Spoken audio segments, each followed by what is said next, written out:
Mahmood is a trader and he laments the impact of the current situation with the city on his business. Not only the businessman, it affects everybody. The goods you buy today, 500, you are selling 600, 700. And if the dollar go up, you go there, they give it to you at 800. Now you buy first, if you come, you have to sell it to get something at least 900 or 1,000. And the customer, they will not know that because you buy this one 800, you know it's 800. Tomorrow you come, they tell you it's 1,000 or it's 900. His situation is no different from Eric Boateng, president of the Automobile Dealers Union. As the Automobile Dealers Union of Ghana, the cars we normally buy, most of them are dollars. So if the dollar rate is higher, means that the car prices too will go up. And for instance, the economy we are now, how many people can afford car? By last 2 years, which is on the market between 55,000. Now, because of the dollar rate, it climbed up to 85,000. And now, just about 2 days ago, we heard that the dollar has climbed to 15.5. Initially, it was around 13 point something. And those cars are ranging between 85. So it means that currently, that 85,000 will go even about 100,000 Ghana cedis. For operators of forex bureaus, how is the situation also impacting their business?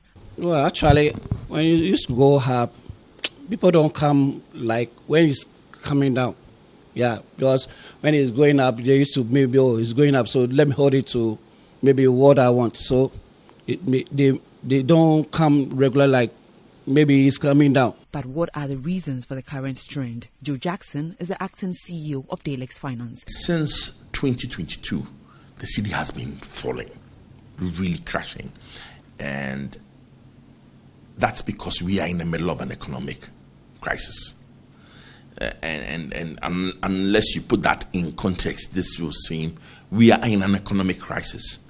And that crisis means that the city is subject to a lot of volatility. That crisis is characterized by, number one, very high inflation. Inflation has gone as high as over 50% and seems to coming down, but has plateaued. So you got to look at inflation. Very high interest rates,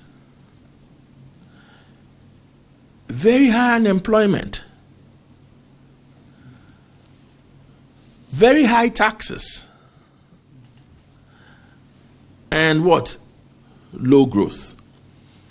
So if you put all this together, remember we are in the middle of an IMF. We still haven't concluded our negotiations with the foreign external debtors. Now, you got to remember this. First of all, since 18th of December 2022, 18th of December 2022, when we declared a default, we haven't paid our external creditors. Zero, nada. So even now, the pressure on the city looked relatively stable, but it was because some of the money we have to remit outside to pay our external creditors, for which we owe, we have not been remitting. A look at the performance of the local currency this year shows that it has been marginally stable till its current performance. It started the year selling at 12 cedis 10 pesos to a dollar. As at March, the cedi lost 8.63% in value to the dollar. Currently, a dollar is trading between 14 cedis 90 pesos and 15 Ghana cedis on the forex market, significantly up from the 10 cedi 97 pesos it was sold for within the same period last year. Courage Boti is a currency analyst with GCB Capital, and he's been given more on the growth trajectory of the city's performance from the beginning of the year till date. From start of the year through January, it has been a case of relative stability. I think we ended January with it moving from 12 cedi 10 pesos to about 12 cedi 45 pesos, which was just about 2.8% depreciation for that period. And typically quarter one, you tend to see seasonality pressures where the import for the festivities, you are now settling the letters of credit. And so those tend to generate some FX pressure. but that was a relatively stable performance in the first month of the year. Second month of the year, I think, ended around 12 Cedi 70 pesos. So it moved from 12 Cedi 45 to about 12 Cedi 70 pesos. Again, relatively stable.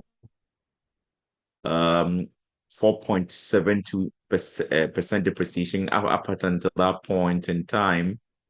And we entered, it was towards the end of February into early March that we saw a bit of pressure on the market. Speculation came in, Bank of Ghana settling some oil import bills, or if you like, debt owed to the IPPs also came in. Corporate demand was picking up.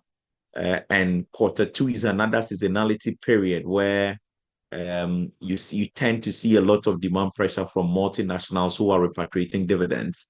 And these may have been playing a role in what we've seen so far. So we saw that sharp movement from around 12 towards the end of February into the 13 by mid-March.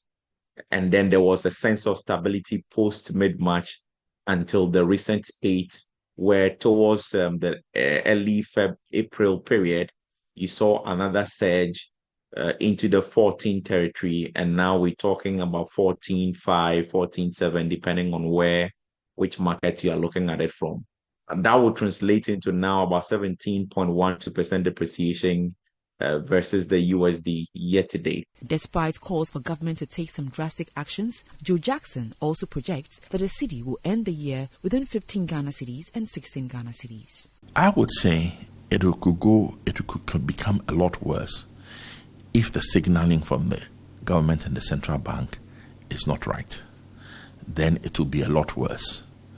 If the signaling is right, we could hang out around the 15, 16.